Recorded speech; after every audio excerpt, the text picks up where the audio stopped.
Hello and welcome to Get Into Games on Air, a podcast about board games and the people who play them. My name is Craig, as always, and joining me as ever is Rebecca. Hello. Hello. Hello. You remembered who you were this week, because last week you didn't say who you were. I remember all the things. Today's episode is a very special episode because it is episode 50. And as a happy coincidence, we have our Kazoo King, our musical maestro on hand.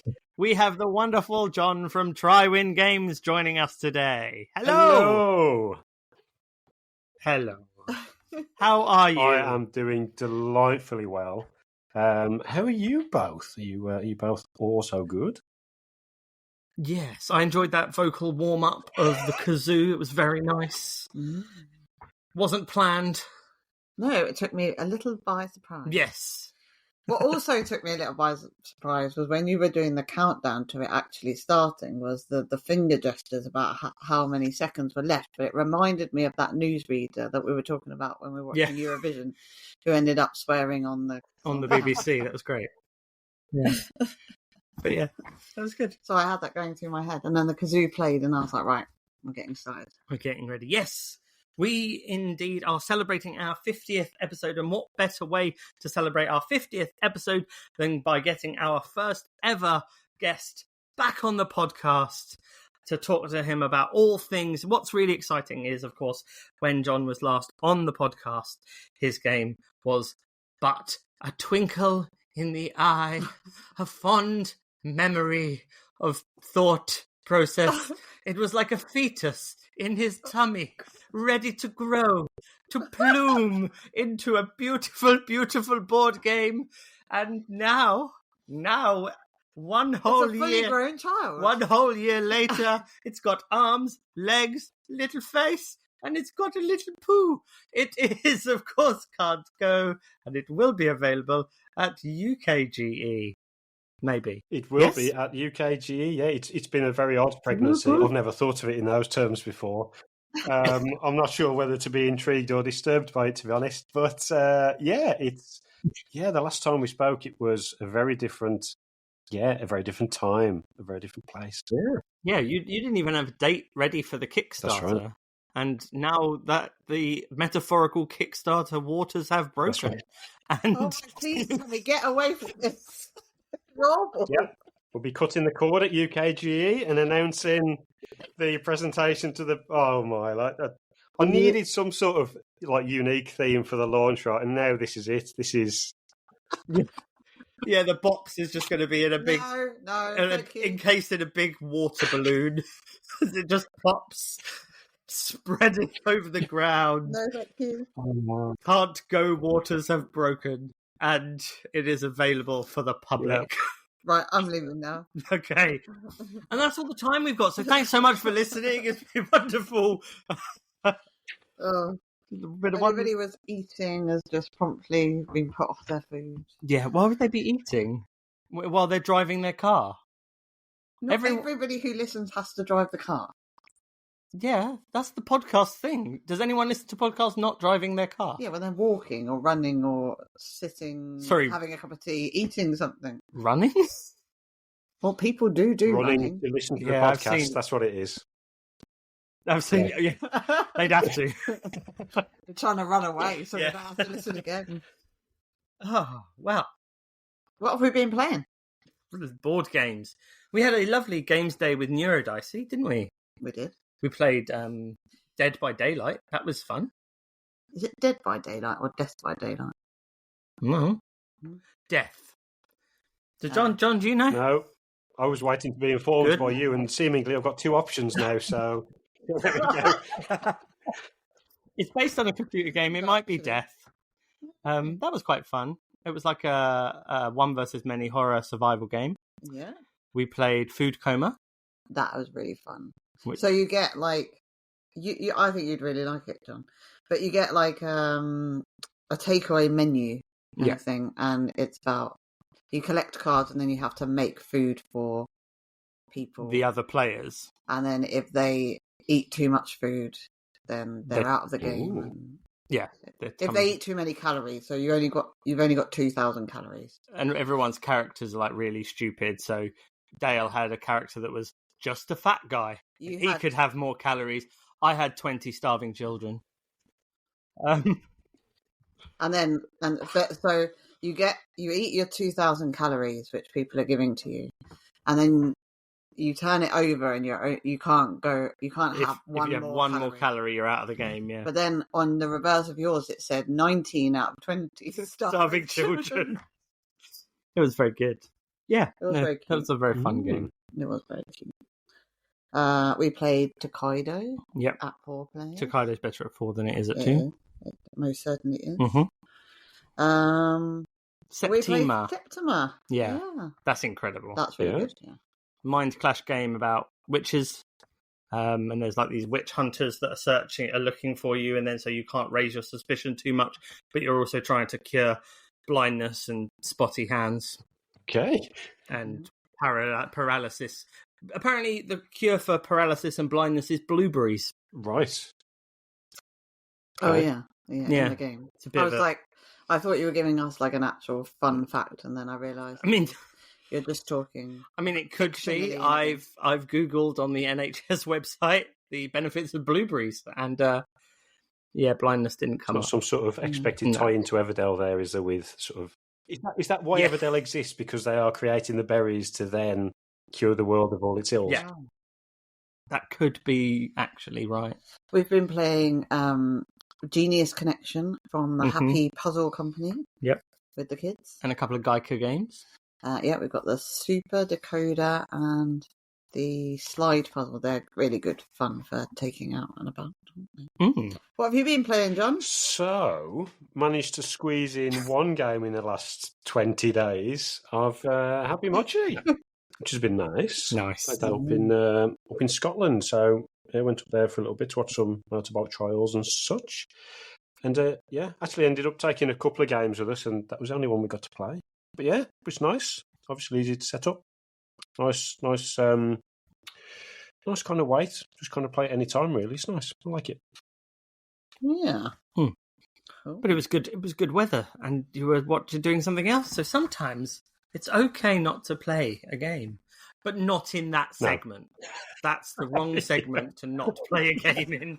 So it was funny because we were talking beforehand. We were like, right, so are you okay with talking about what games you've played? And John said, I don't think I've actually played. But that's okay. We will talk about other things in other segments. Yes. Speaking of other segments. Do you want to play my game? Yes. The game. John, do you want to play the game? Yes. Okay, are you ready? Yes. So, I hear you've been laughing about me behind my back. No, I would definitely be doing that in front of you. Oh. And always the first word tends to be... I don't think it's always been the same word. Is it always the same word? Has it been the same word every single time? Most of the time, yeah. Okay. I want to know the percentage. Someone's got to work out the percentage of how many times. I'll get the maths guy on it. The first word is cards. Is it can't go? You ruined it! Oh my god! How do you... Did you look up my... You're so rude. See? You can get it from the word card. That is true. Do you want to know what the other word was? I would like the other words, yes. So it was cards. Okay. Then points. Yes. Then cute. Yes. Then finishing. Okay. Then poop. Nice. I get it. That was good. It was good. You just guessed that it was going to be that because he's on the show. You'll have to do another one. No, I can't think of... I'll think of one before the end of the... End of the episode. Okay. Good. You do the talking and I'll do the thinking. Excellent. But you've written all the questions down. I have. You did the research into John. Into John's life. Into John's life. Yeah. That's what we're going to do. So, obviously... In 1980-something... I'm just assuming John's age again. You were born a baby. We're not doing This Is Your Life. Oh, sorry, you just. I could Michael Aspel it. No, please don't. Da, da, da, da. No, we need a kazoo. Oh, yeah. Can you please kazoo This Is Your Life? There's lots of people listening and going, I have no idea what any of this means. Yeah. Just multiple growing levels of confusion. Just an absolute Gen Z nightmare going, what's happening?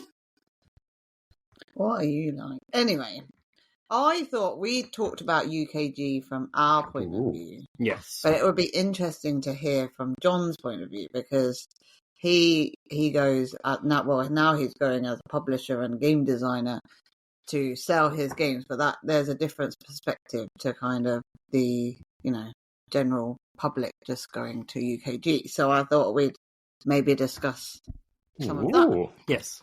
Okay.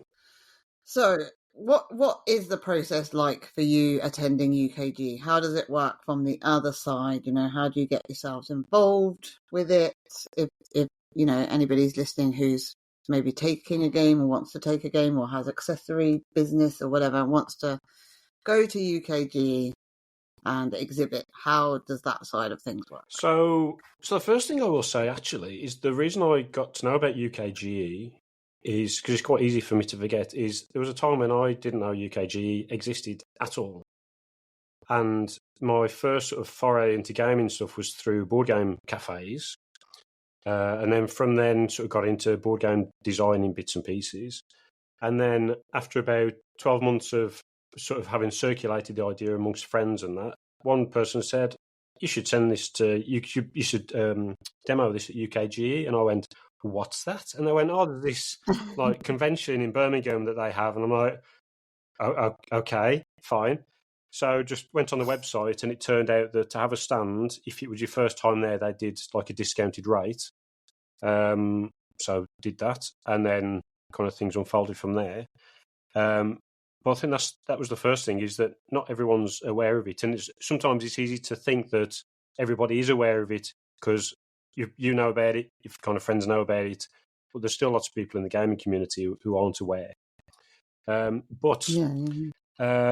I'd recommend if you've never done anything like this before, is because I'd never been to a games convention at all. So I was going into it kind of blind to a certain extent. I'd been to sort of other big sort of trade events, so I knew the rough sort of thing that would be there, where you got a big old hall and then people looking to talk to people on stalls and things. And for me, it was was it as big as 3x2 that time? Middle of an aisle stall, and I think it was just empty at the time, and ended up just taking everything with me. Just like, in fact, I did order table and chairs on the first one. For everything else I ended up getting a gazebo that was 3x3 metal gazebo frame with a plastic cover on, and cutting it down so it was 3x2. And using that as my guide so that I knew how much stuff to put in it. And then that ended up being the frame that I took with me. So I spent so much time designing this thing where you got this garden gazebo with this plastic cover on, which I then folded so it all like pulled tight. And then I got this, for some reason, I got an offcut of your cat just appeared on your screen. That's hilarious. So for people listening, they're not going to see the cat or hear the cat, but that's brilliant. I've got this offcut of drain pipe. So I ended up making these toilet roll shape by accident weights to put on the corners of the gazebo so it wouldn't drift around on the show. And then on the legs, I ended up stacking toilet rolls up the tubes of the gazebo legs. So you got this framework of gazebo with toilet rolls on. It was just a nightmare. And then on the back, I ended up hanging, I can't remember where I found them from, these like bamboo mat things to sort of give the background something to look at. And then I spelt can't go in toilet roll, like in just the toilet tubes, and super glue gunned it all together and hung it on the back with string. And throughout the weekend, progressively, bits would fall off. So you'd be mid-play through, and I'd be like, the A's falling off. And be like, yeah, I'll duct tape that on in a minute. It's fine. So I just took with me one copy of the game that I'd printed just at home, And the game at the time was just a deck of cards that I bought online. You always need to make sure you can print on those cards. Some of them, they're glossy both sides. So you print them and the ink never dries. So that's a lesson learned. Yeah. So it was just one copy of the game, just black and white icons. And the tablecloth was a shower curtain because I wanted it sort of bathrooms themed. So I duct taped that underneath as well. Took some cushions off the chairs at home, like in the dining room, so that people have something comfortable to sit on. And then just did some like basic laminated signs to say, yeah, the game's ready to play and stuff. And then was just, and had some feedback forms. And it was just a case of just waiting for people to turn up and be like, do you want to play this game? Yeah, it was a really, I don't know, looking back on it, it was really weird. But at the time, I was so keen to get the game in front of people that it was just like, okay, what's the next thing I do? Oh, you book this stand, you confirm all the loading arrangements. Great, okay. So every bit of it was just really cool. And that was back in 2019 was the first time. But yeah, so you just get in touch with it, go on the Expo website. It's really easy to find out about creating like an exhibitor account. You just log in and as time's gone on, so this year they've got a little checklist where it actually specifies all the different things you really need to do. Previously, you kind of had to work that out for yourself from the different bits of stuff they would send to you. So it was a little bit less clear. So that's improved as time's gone on. But it's pretty straightforward. And then they just tell you kind of where you need to turn up to. If you've got a lot of stuff and you're going with a van, for instance, or a car to unload things, you need to get there on like the Thursday to set up. They tell you where to go. You get your high vis and you walk in, you unload everything, you set your stall up, and you get to see the rest of the expo get born as well, and just slipping over on placentas and everything. But it's fascinating seeing it like from the ground up, where you've got people who are literally there with just a table, and it's like role-playing maps that they've created, or badges, or games of various levels of sort of maturity. Then you got the bigger stands, so you get to see the like the Space Marines being assembled and stuff like that in the past. And so it's just this insight that you get to see that you kind of miss when you're just there as like a regular tourist, if you like. But yeah, it's pretty straightforward actually. And the teams, obviously, the earlier you get in touch with them, the better, because the later and closer to the event, the more busy folks are. But I've always found the Expo team helpful, pretty quick to reply to things. So it's always felt easy to do stuff, which is kind of why I've gone back. This will be the third time now as an exhibitor. So yeah, it's good. So how is the stall going to change from, you're clearly not going to take all the toilet rolls this time. What's it going to look like? Kind of when we hope see you it do. at UKGE this time, how has it developed? So one of the key things, so the last, 25, so last time was in 23. So still actually managed to keep the gazebo frame, some of it at least, to create kind of a backdrop frame that I could put the Trywin Games banners over on the back. Because I didn't want the sort of pull-up banners, because everybody seems to have those. So I wanted something a little bit different. So I ended up just getting like, were they about 1 metre wide banners printed up with my logo on, so I can sling those over the back. So I can customise those for like different events if I need to, for like different sizes. But then that just gives you a nice, stable backdrop. And then last year's one, you got kind of various crates and stuff making up the different areas to display things on. And this year's will be a little bit different, especially because the other consideration, which I know some Kickstarter people don't consider, is when you've actually got a game to sell, is where do you keep all the games you want to sell on your stand when you've got a little demo area and a little, you need like a hidden stock room, if you like. And a lot of the bigger traders, they have a dedicated stock area somewhere else, or like hidden in the middle of their stand with like a build-up around it. When you've only got like 3 by 2 meters and you've got to accommodate a little 3-foot diameter table with 4 chairs around it, or 2 extra if you steal some from a stand that's not there. And sometimes you've got to accommodate a 6-player game, right? So you like I did various, and I'm currently just sanity checking the latest one, just doing a footprint like sketch of saying, okay, this is what we've got. And last year I ended up making a mock-up, like a cardboard cutout mock-up, just to gauge the size. And I ended up displaying that in one of the black crates on the stand as well, just because it was something that came together and it looked quite nice. So you got the normal stand and then a little micro stand on display as well. So what you're saying is the best thing for you to do for your game is that everyone is actually going to be sitting on toilets around. And that would be so cool. to store your games, you've got the cistern. You just take the lid off, you take the game out of the cistern, and you sell it from the cistern. So there you go. So all you need to buy is 4 toilets to bring it in. Yeah. So on the very first expo, because I knew I wanted a pot of sweets, right? Because everybody has some sweets, right? And even if you're on the stand yourself and you're like, you know what, I want a sneaky mint, and you've just got some there. So I ended up buying, and it was a brand new plastic camping portaloo, and put it on the front corner of the stand area, opened the lid, and you got the little bowl inside, and filled it full of various wrapped sweets. Turned out, kids loved it. They would just dive straight in, like brilliant. Most adults would look at it with this really puzzled expression and be like, and I'm like, look, it's fine. Look, I'm going to have one. It's fine. It's brand new. It's clean. It's not that weird. And the kids are like, halfway I used it yesterday. So, yeah. I like the idea of the system with the games in. Yeah. Will you be attending the press event this year? Yeah. That's cool. Will you be there as looking around the press event, or will you just be there for press to come to you and project? I'll be there for examination, so people can come and have a look and a poke and a prod and a smell. No, will you be prodding? Yeah. I meant, will you be as Trywin? Will you have a stand at press? Can we come and prod you? And that is weird. It's not that weird. I mean, it is.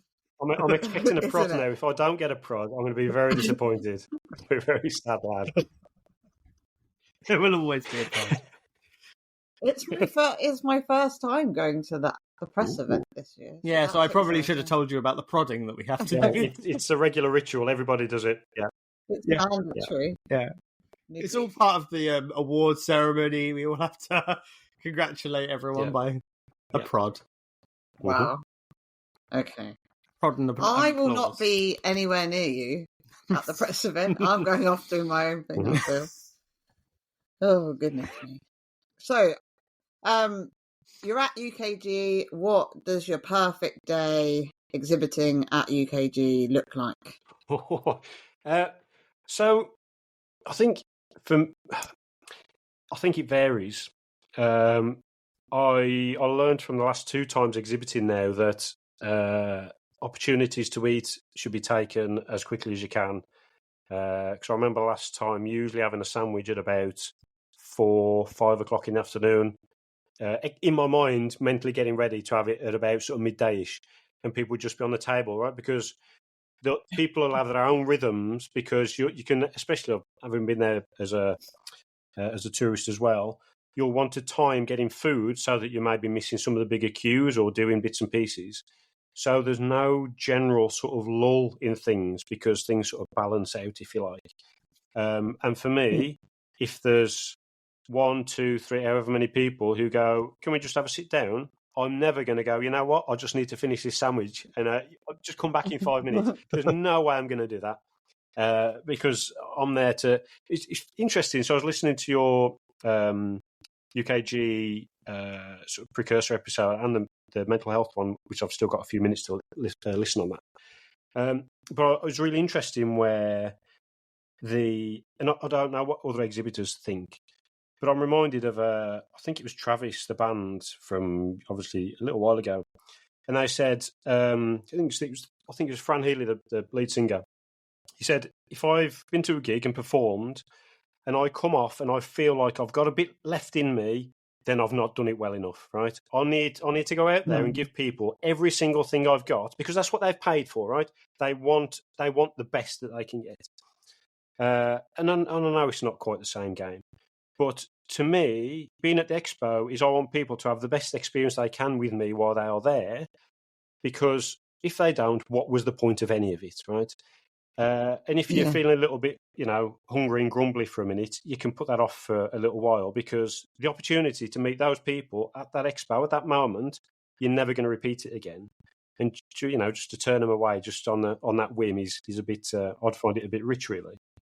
And I would rather cram in like as many playtests or whatever's throughout that day as I could, because that's the joy of it for me. Because I mean, on a separate note, so I used to be a drummer in a band and stuff, and all the rehearsal bits and all the run-ups, it was fine, but the best bit was being in front of people doing the thing that you've been preparing for, right?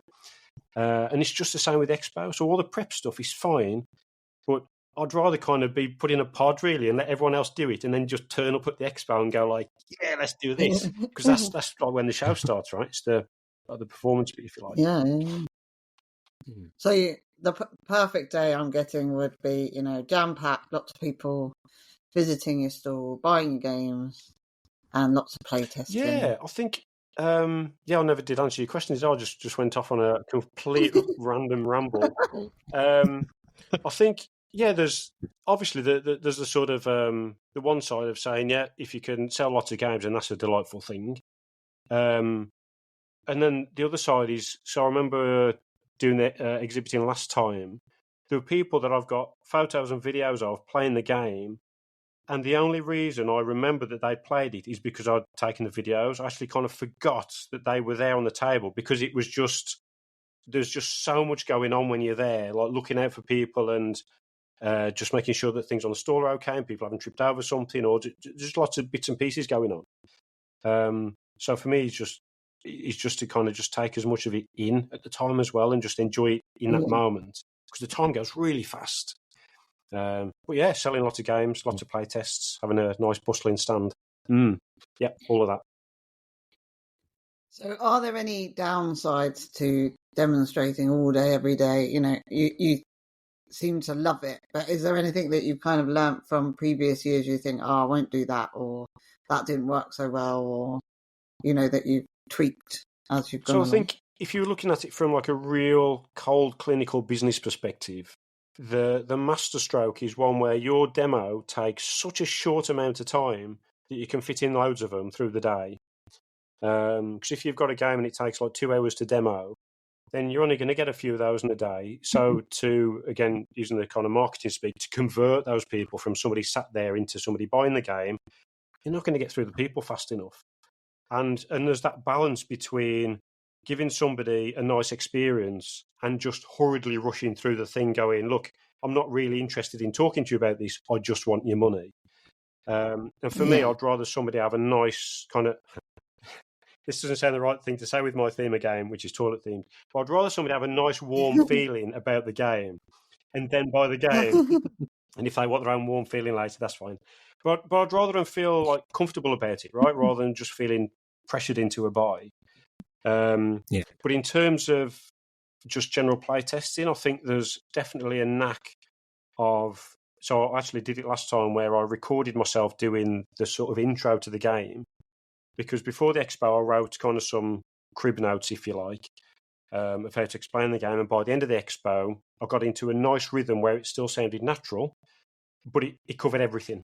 And it was quite quick, so that people could get both the impression of the game as well as what they need to do in the game, because sometimes the two things are different, right? So that's a good thing that I want to kind of warm up before this time, is just getting that sort of introduction nice and prepped and smooth. Yeah.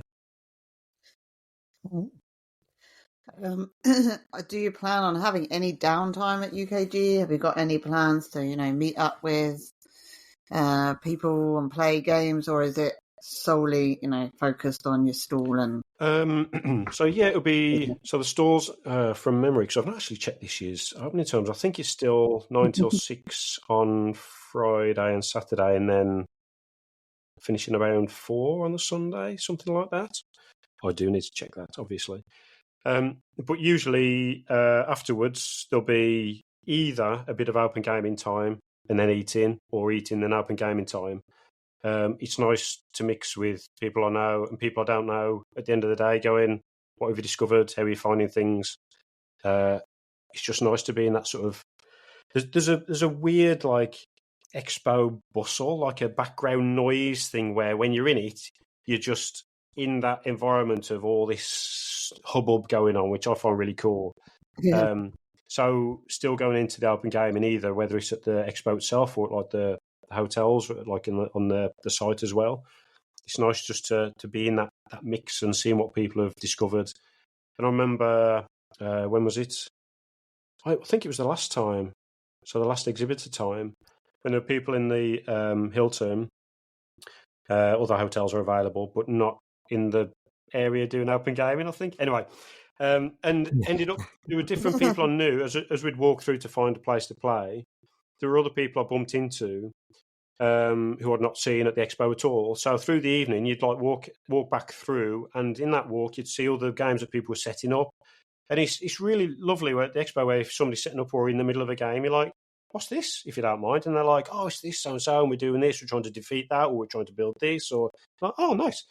And you just discover so much, and the sort of reactions of people and whether they're stuck on a rule or they're like mid something and they're all coming together, or they're just taking the mick out of each other or something. It's yeah. So in terms of off stand time, yeah, as much as I can cram in, definitely. You have to just watch out for Craig running halfway across the hall to chase you down. Yep, that's me. I'll be all everywhere. I'll be in all the places at once.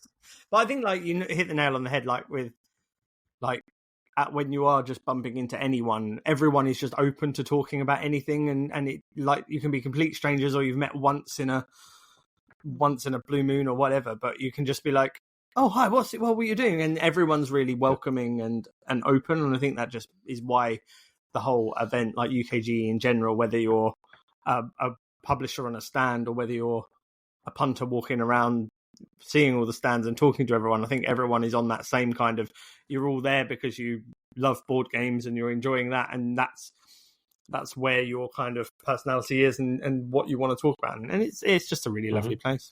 I think when we first started going, well, we haven't been that many times, but there was a time when we also didn't know what UKGE was. And, it's like the moment in our calendar where we're like, yes, we have to go. But I think that when we first started going, we were very like kind of not cliquey, but we would stick with the people we knew. And so we're like, right, well, we're only going to sit with those people because we know those people. But now we know more people. And now I think we're a bit more kind of confident to go and have those conversations with lots of different people, which is really nice. As I've said before, like when UKGE people are like, oh, we'll have to get a game in. I'm like, at UKGE, if we can, sure, but I'm not promising anything because when you've got lost in the sea of 60,000 people, see you later. I don't know where you are, and but if it happens, it happens. But it's kind of just see what. It does sound ridiculous though, doesn't it? Because it's like, what are you going to do at the game fair? Play games with people? Well, if you get time and people look at you like completely puzzled, it's like, well, isn't the point to play games? It's like, yeah, if you've been, you'd understand. Because like you say, is if the opportunity presents, great. But there's so much chance of bumping into people and having things available at the right time and stuff. So But I went one year and you'd gone off to, I think, play the art project, and I was sat with the people we knew. I actually just really enjoyed watching other people play games. So I think somebody was playing Decorum and somebody else was playing In the Footsteps of Darwin, and I was just like intrigued by all. I was like, I it's like TV for me. I'll just sit here and I watch you play the games. I don't even have to be involved. I'm just enjoying watching other people playing the games. Competitive board gaming, watching it as a spectator. Ooh. No, but you get to see a whole variety of games and all sorts. So I just like having a bit of a nose of what other people are playing. Yeah. We did that at Airgon as well. Just walk past the tables, go, oh, that looks like a nice game. What's that? You just get intrigued. I did. I was just sitting there enjoying watching John play Adam's game. That was like die rolling. That was fun. Just sat there watching that. That was wicked little prototype thing that he was playing. Adam really doesn't believe me, but the main reason I went to Aircon is because I said to Adam, if you take your games with you, it's like very mature prototype games with you to play, I will go to Aircon. That's my tipping point thing. And he's like, yeah, sure. And I'm like, no, You need to be if you're going to Aircon, take your games with me because then I'll be at Aircon.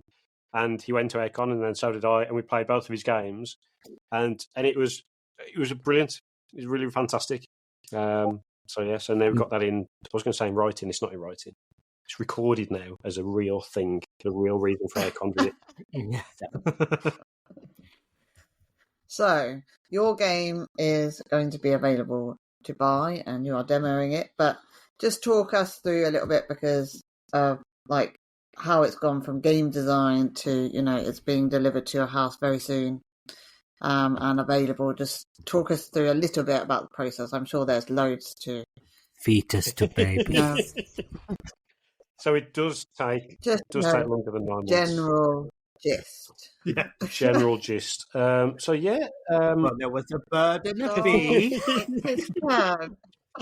Yeah, so when a board game designer likes his games very much, that's not right. That's not right. So yeah, I got all sorts of pictures in my head now. Oh dear. Let's talk about creating the paper. First, you need a good pulp. Stop. You'll get us cancelled. So on that subject, right, there's a mixture of things that go into board game designing. One of the things that lots of people do that I've come across is they start with the artwork and a bit of a mechanic in the game of how it plays. And then eventually the game goes through this, I guess like in films, they call it like development hell, where it gets into this position where there's no clear way out for the game because there's not enough of the kind of core bits of the game to make it like hang together. So you end up needing either to go, you know what, we just abandon that, we'll do something else. Or you just like force the game to work and you shed bits and whatever. The point I was going to get to is one of the considerations lots of people don't have is what the game's going to be made of and what it will actually look like at the end. Because you need something that is feasible for people to buy, well, to make and then buy. And one of the things that I found a real challenge is manufacturers, when I was looking at like global options, is having like the punch board type stuff, which is CCNB. So I think it's like clay something natural board.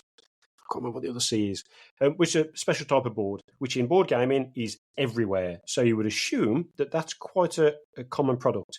Turns out, not so much. So you can end up with this idea in your mind of saying, okay, I want it to look like this game and bits of that game, great. And you bring that combination together. And if you go to one manufacturer who doesn't have those combination materials already, then either it's going to cost you a lot of money, or you're going to need to either get it made separately, or it just makes things complicated. So one of my background's in project management anyway, and sort of from an engineering perspective as well. So the idea of having like a concept idea where you've got a really rough idea of your game and the kind of premise and the sort of the way it would roughly look and the sort of the rough size of the box and whether it would be a box or whatever. And you go, okay, if I imagine that as a real thing in the future, what would that be like? What would I need to think about? How heavy would it be? How big would the box be? Could it fit through a letterbox? What's the idea? And as soon as you start thinking of some of those future things early, it means you can start solving some of those problems in your mind and on paper, rather than once you've got all this physical stuff that you've spent a lot of time and money on, going, oh dear, the bits I've got don't fit inside the box I've had designed.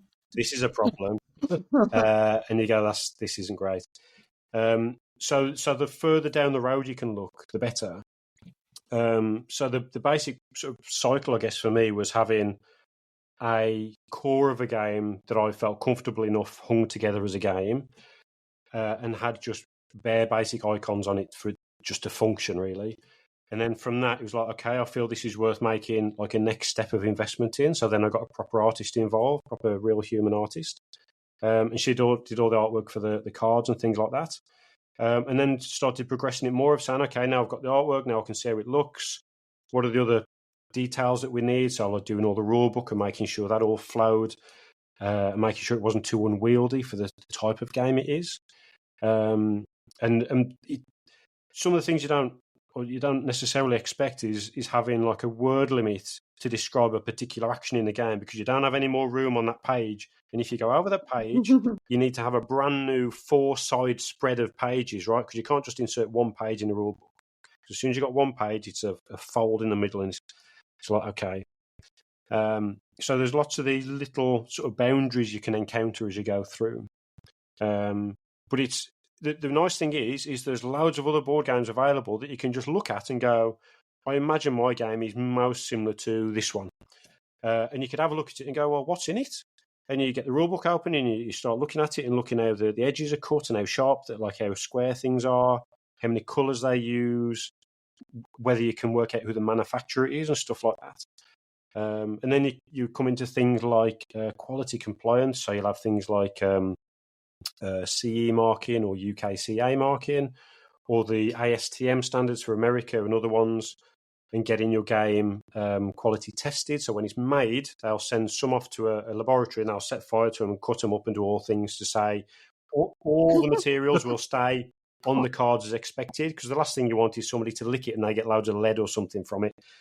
Unless you've got that lead card licking game, and then you do want the lead to come off.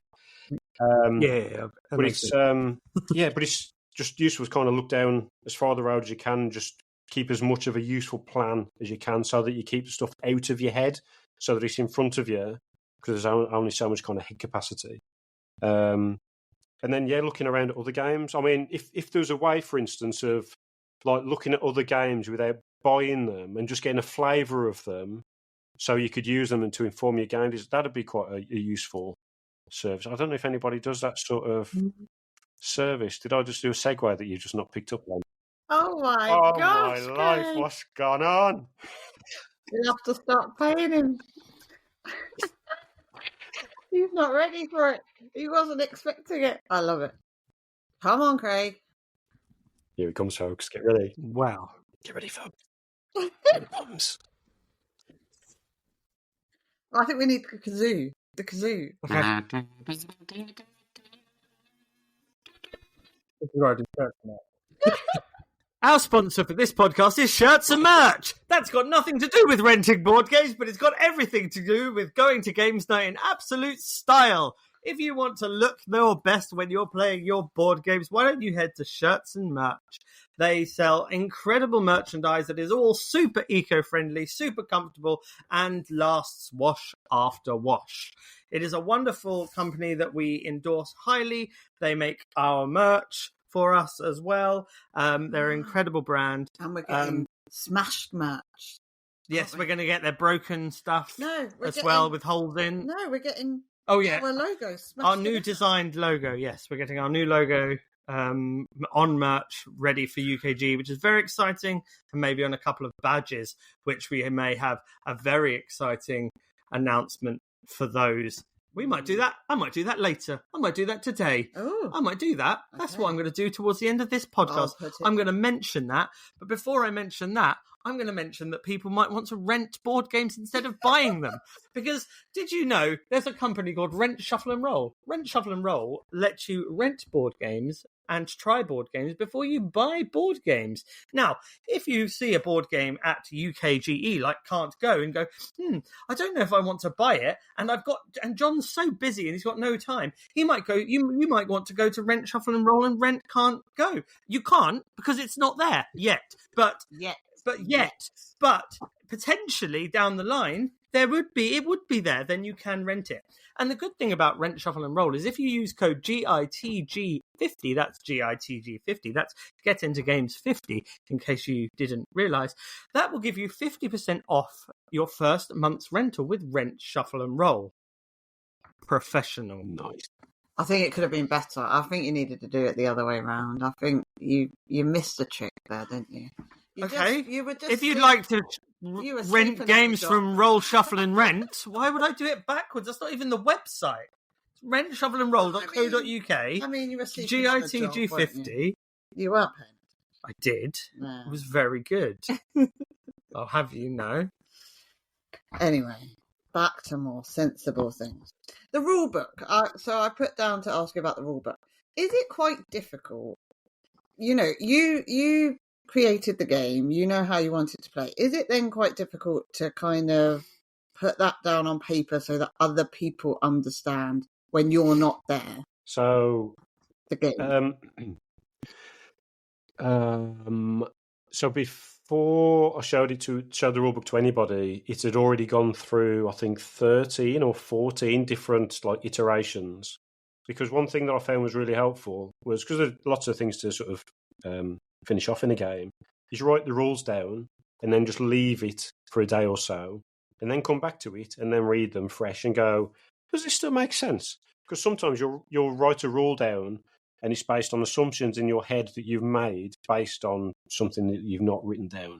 So then when you come back to it, you're like, what did I mean by playing this on the... Nah, that's no good. So you just highlight it and go, yeah, I need to clarify this. I think some people have definitely got a better knack with describing things so that they are really abundantly clear of the specific thing you need to do. But again, like with...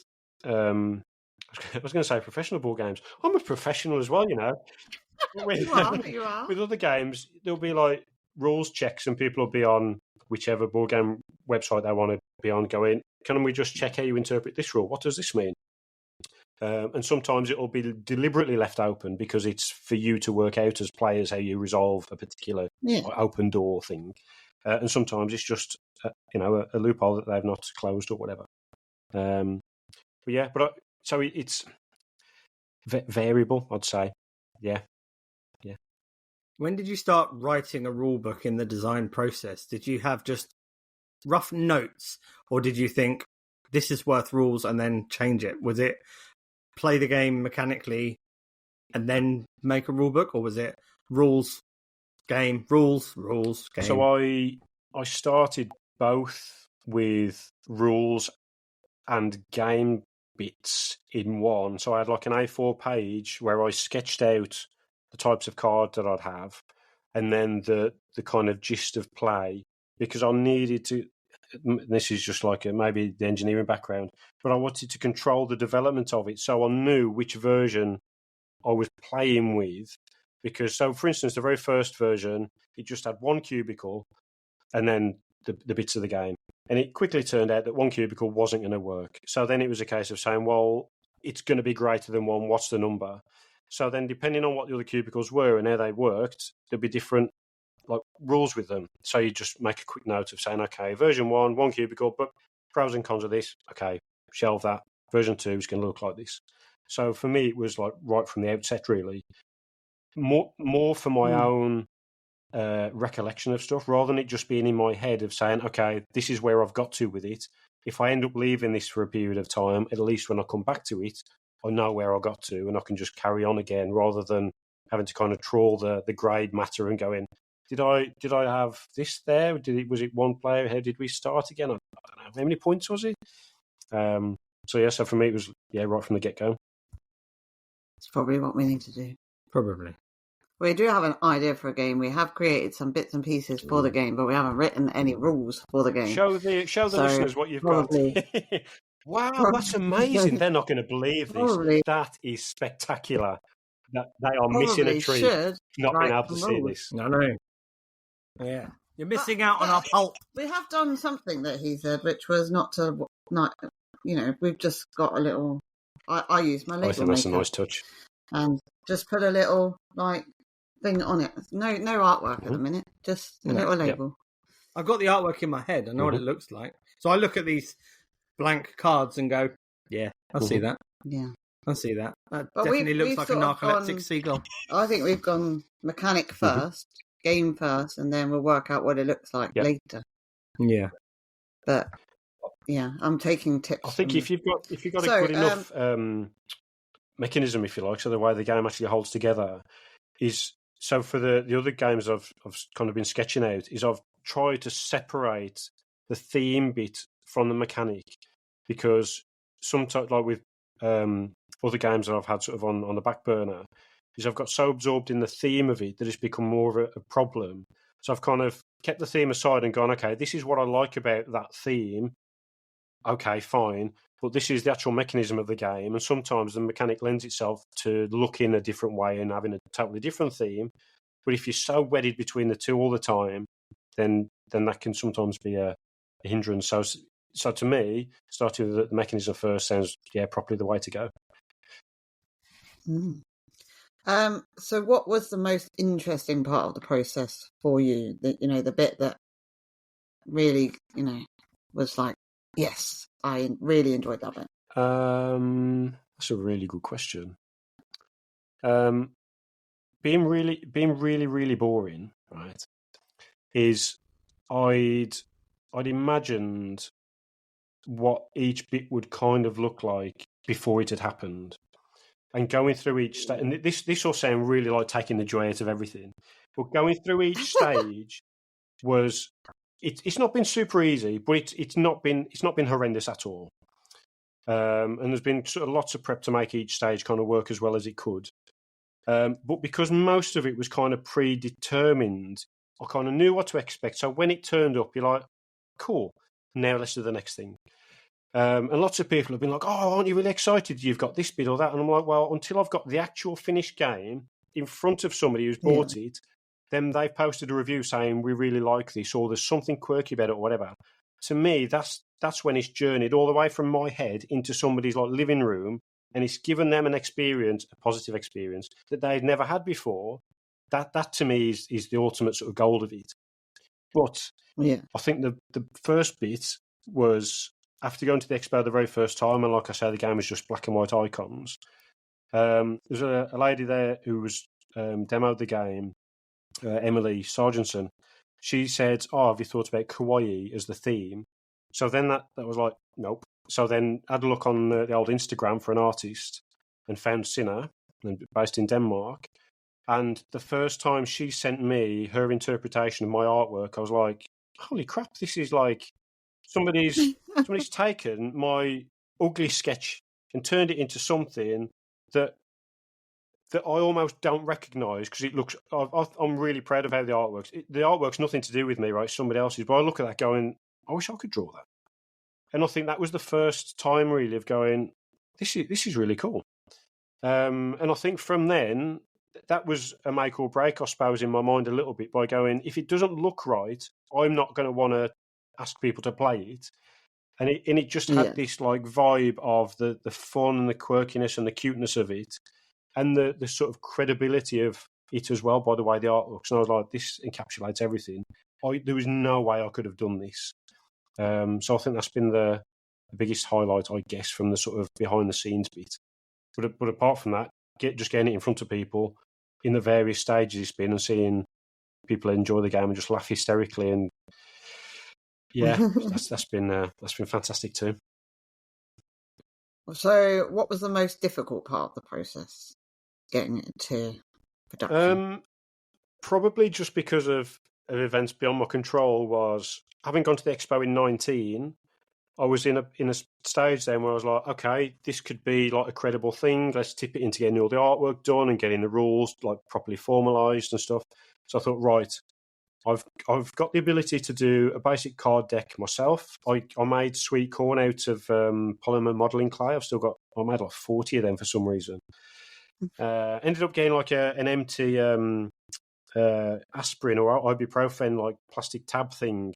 And if you fill half a capsule thing, like the empty capsule, with modelling clay and let it set, then you get a sweet corn. So I was just making stupid things I've done. But I thought, I can make my own demo pack. This is fine. I'll get like 4 done, and I'll send them around to people, and I'll get feedback from people who've never played the game, because that's really valuable to me. And then I'll go back to the expo in 2020, and it'll be at the next level of maturity, right? It'll either be Kickstarter or something. And then March 2020 came around, and I'd literally just got all my demo packs ready to send out. Oh no! And I think I'd sent 2 out, and I've still got 2 to go. And they were like, "Oh, everyone's got to stay at home now." And I was like, "Oh, okay, that's okay." And everyone needs to like sanitize everything and don't touch things. I'm like, "Oh, this changes stuff." So the hardest bit was getting playtesting feedback during a period where people weren't keen on touching physical stuff. People didn't want to prod it or smell it or anything. Can you believe we did that? We were like wiping packages and all sorts. Like, that's crazy time. So I did end up. So they did a virtual expo in was it 20 or 21? It might have been the end of 20, and ended up having the the virtual, I can't remember what the simulator was, but maybe tabletop sim, and ended up putting all the cards on there to try and do some virtual play testing. But that is so hard to do because you can't see what people's reactions are like. So if you're explaining rules to people and you can't see their reaction, whether they get it or not, you can't keep saying, like, after every sentence, does that make sense? Does that make sense? And and also people aren't going to want to keep interrupting you as well. And you've got no gauge on whether the microphone quality is there and whether they can hear you, whether the internet's dropped out. So virtual play testing was very difficult. Hopefully that's not going. Maybe I shouldn't design another game just in case. It just trigger another pandemic by producing another game. But I think that was the hardest bit, is getting feedback from people when you couldn't physically reach out to people. Yeah. You kind of already answered this question, but how do you think you'll feel when you see lots of people playing your game and sharing your game on socials and stuff? How will that make you feel? Genuinely, it's probably the thing I'm not prepared for at all. I've got no idea how I'll react about that because I don't know what people's reactions are going to be. Because if you were the designer of Monopoly, who I'm assuming is long in the ground now, they're like, everybody hates my game. This is terrible, but it's one of the most popular games in terms of being sold games, right? So there's that real mixture of perspective. So I'm just interested to see what people find about it, because, like with every game, there'll be some people who love a particular thing about it, or they just love the entire thing, and some people are like, no, just no. And so I'm just really kind of curious about what the reactions are going to be. That's that. Yeah, like I say, that's the only thing I'm not prepared for, because it's kind of as close to being an artist, I suppose. Really, is, you kind of produce the art and then you let people make their own minds up, and then you can either enjoy it or just go and have a cry for a minute. And then you can go create bigger and better. Yeah, that's right. Yep. And see what happens next. Bigger things to birth. Yeah, more games. Big old Trywin games. Oh no, not that's big old the birthing pool at the next expo. That's what I like. That's what I like to hear. Yep. Oh, it's always the best way to do it. You can just do it in a big ball pit. Yeah. No, right. I don't want to talk about this anymore. Because in a way, it is like a big ball pit.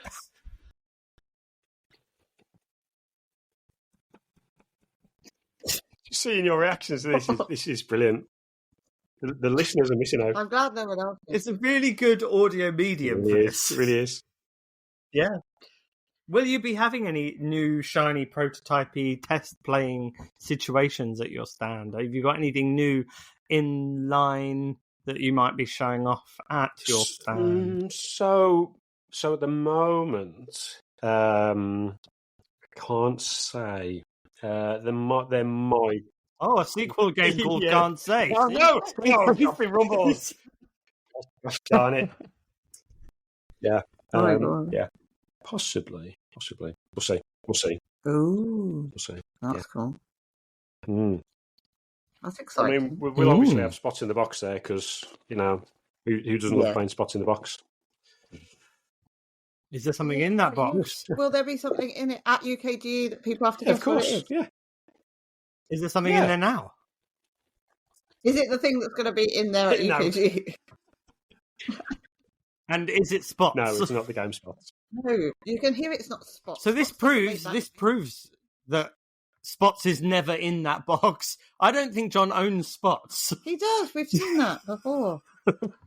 We have. One card from spots. There we go. He has all of the parts of spots. He owns one card from spots. You've been creating other things though for the Games Expo. Do you want to talk about that? Yeah. So there's a couple of. Shall I share both things? The one I can definitely share. So I think last time I was there was a little treasure hunt thing with indie people, artists, badge makers, etc.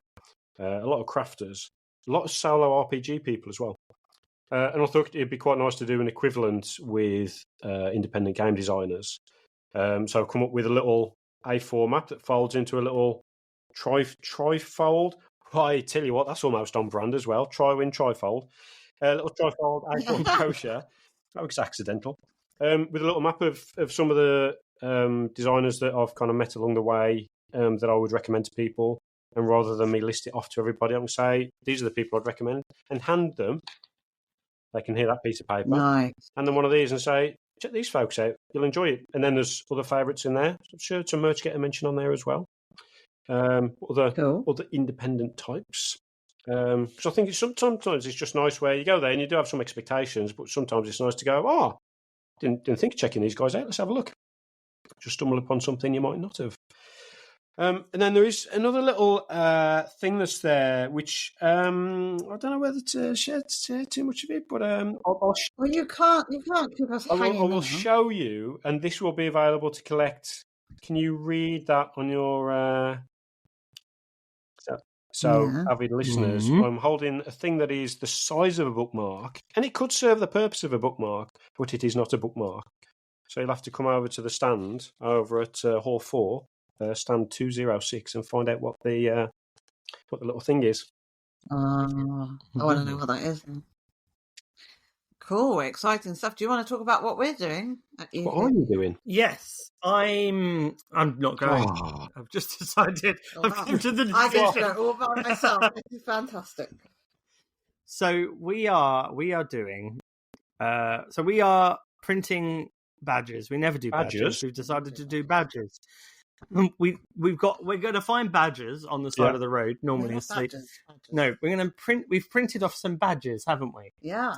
We have 100 badges. No, we actually have 150 badges. Oh. We have 150 badges, but the other 50 we don't care for. No, we have 100 badges. We have 50 badges with the Get Into Games logo on. My one. We have 50 badges with the Mrs. Get Into Games logo on. They will be randomly in a bag. And on the back of every single badge will be a number, 1 to 50 and 1 to 50. And you have to try and find your matching pair at the expo. If you do, you may be entered into something. You may win something. If multiple people find it, they'll be entered into a prize draw. If one person finds something, they'll win a prize. But so any Get Into Games badges, Mrs. Get Into Games badges, it's just to encourage a bit of community to see what numbers you have on the back of your badges. The third badge, the other 50, is of course the new logo where they're smashed together. A couple of smashed badges. They were the faulty ones that we just along with. But yeah, so that's our idea of badges. Will be a bit more of an announcement when I physically have the badges in my grubby little mitts. Over on the Instagrams and Facebooks and social medias. To people, and you have to discuss which badges. It was almost too good to be true. I think they're bigger than those normal little ones as well. They're massive big badges birthday badges that like a foot across. It's huge. No. Yeah. You want to notice it from across the other side of the hall. They've got to be. They're neon. They glow. They light up and they play music. Awesome. Yeah. I thought it would just be a little bit of fun. Yes. For everybody to play. Can we find the matching? Yeah. It's like playing Trio. Is it Trio? The game where you have to find the matching cards. But in the UKGE. Could be anything. It's like Trio. Weo. Spot the Get Into Games. Spot the Get Into Games badges. Logos situation. That's what we call it. Spot the badge situation of our logos. Yep, register that domain now. That's a key for that. Yeah, definitely. We could take our game. We could play that in there. Yeah, we will. We will because we've got to play with John. Yep. Yeah. I'm trying to think where the just a big piece of paper where the playtest area is. It's in Hall 2. Yeah. Hall. Looking on the unofficial map from the Offline Gamer. Thought I'd just give him a sneaky plug there. Oh, Offline Gamer? An unofficial map? That's a plug on this podcast. Woohoo! What? Yeah, boy. Do we talk about other people's podcasts on our podcast? Yeah. Oh yeah, we do. Yeah, we do that sometimes. Yeah, that's a very valid point. And then in a week's time, I'm going to be on Meeple 2 Meeple. Are you? Yeah. You're having your own episode too. Yeah, it's going to be so exciting. What are you talking about? Oh, you've planned this one, have you? We have planned it. I've done more planning. Planning out ours? No. No. No. No, just show up. I'm even going to have philosophical quotes like PJ What? does. I'm going to have my own Wow. quotes. What have you done with Craig? No, he's still here. This podcast is the unplanned one. Right, great. So I just get to work with, Amateurs. People feeding you a line and then you sitting there going, is this me? Oh, yeah, it's me. Oh, yeah. I'll do the wrong one. All right. Yeah. What was it about? You never said what it was about. Oh, it's about going to be about UKGE. Is it? Kind of. After the event or before the event? It's after, isn't it? I don't know. I couldn't remember when you said. I think it's the Sunday we're You're recording. gonna be busy. When we are literally after UKGE. That'll be fun. Wow, you'll be hanging. Yeah. I will be doing my best work. I remember you doing lives and me having to feed you what to say because I was doing Instagram lives every after I got home, and then if you were a fly on the wall on the other side of the camera, you just had Becky going, "Wake up, wake up, say this, do this. We talked about this." Now listen, I'll mention this now because I don't want you having a fight later. The listening stats for your separate Meeple to Meeple episodes, right? Don't just whatever they are. That's what the number is. Probably don't even look because we all know that Becky would win. But it's just have a lovely time of it. We all enjoyed Becky's. That's not set the bar, that would for you to meet Craig, but it's quite a high bar. Yeah. If anything I can do is I can always have a low bar. So. Oh, great. Just tripping over that. Right. Anyway, we are getting away from ourselves. We are getting off with ourselves. Lovely talking to you. And we wish you all the best for UKGE. Thank you very much. Thank you for inviting me back. It's been a pleasure. Are able to demo to lots and lots of people. Where can everybody find you? Not just at UKGE, but where can they follow you in the street and online? Randomly, yeah. He's usually wearing yellow, so he's easy to notice. He's in yellow in shorts and a very cool hat. Sometimes he'll have a microphone attached to the cat. Cat? The hat? I thought you said cat. Yeah, sure. Sometimes he attaches a microphone to a cat. Judging by how our cat's been, I probably could have attached the microphone to the cat and still got good audio because he's just been here. The audio would be perfect. He's been biting me throughout this whole episode. I've been distracted. Can you tell? Anyway, where can they find I don't know whether I'm feline very well now. They can. So at the expo, they'll find me at Hall 4, stand 206, in the digital world, Instagram and Facebook on Trywin Games, and also trywingames.com on the regular website, web space thing. Whoa. Yeah. A real website. If I type that in now, does it actually? Yeah, of course. You mean you've not visited it already? I haven't, no. I'm going to test it out now. Is this an old website? Is this just the website that's just existed forever? Or is this the new one that you've been making so you can sell your game online? Wow, with a hype story like that, Craig, I mean... is this just the rubbish one that you... Oh, look, it's here. Look. Oh, this is Trywin Games. Yeah. It says... Hold on. Fledgling tabletop game designer. That's right. Kickstarter funded in October. You don't have to read the whole thing. Click the delightful image below. Subscribe to the newsletter to find out. Okay. I'm about to subscribe. Okay. I'll do this after. So it says you have to fill in an email address, a first name, a last name, a city, and a country. I feel like John's like Liam Neeson. He will find you. If you would like a personal reading of all of the trywingames.com websites, Craig is available for hire. Exactly. Is there anything at the bottom that like the catchment stuff that I could out? There we go. No. I can see. No. I can see this. There's a postcode. I can dox him. Okay.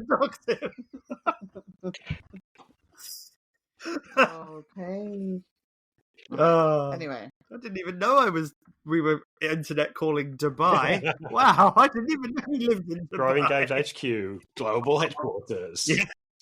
Yeah. That's why he's always in shorts. It's always sunny. Right. He's always just selling oil. So, That's what's in the spots in the box. Yeah, it's just a gallon of oil. That's right. How do you fit it in there? Yeah. Shrink when you freeze it. When you freeze oil, it shrinks. No. Craig giving out nonsense advice. Right, anyway, could you please end the podcast? Okay, thanks, bye. No. Yeah, pull the plug. This is a test. This is a test. Thank you very much for listening to this lovely podcast that we have produced for you. It's not at all serious.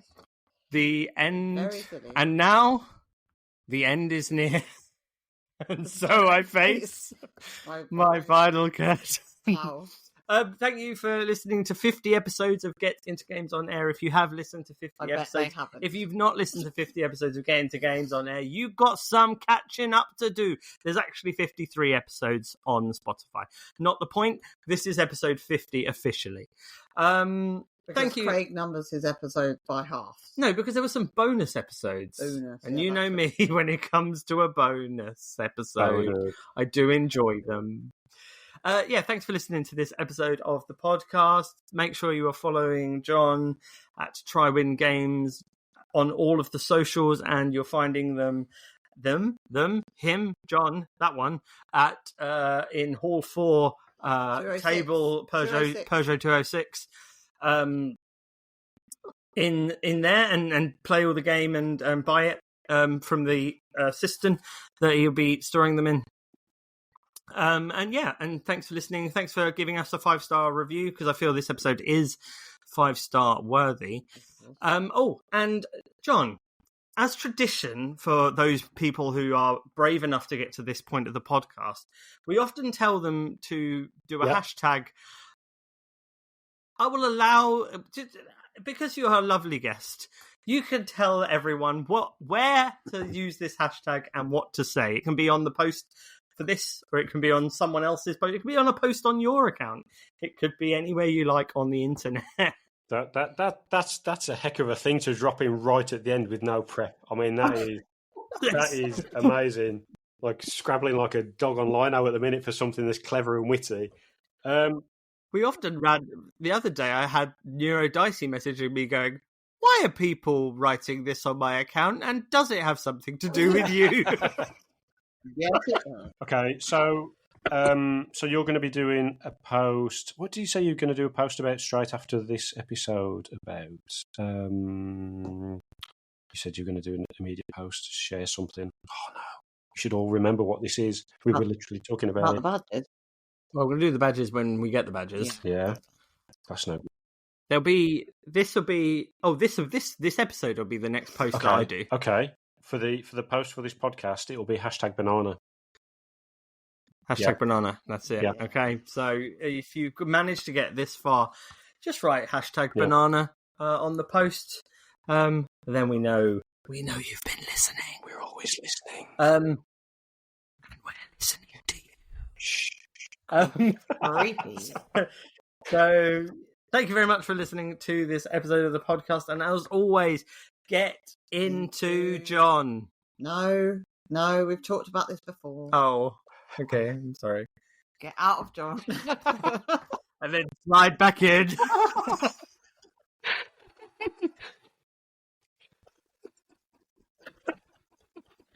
No pudding. Oh, #banana. Don't slip on that peel.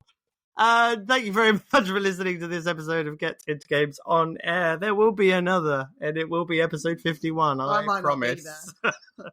And remember to get into games. That's the name of the podcast that you've just listened to.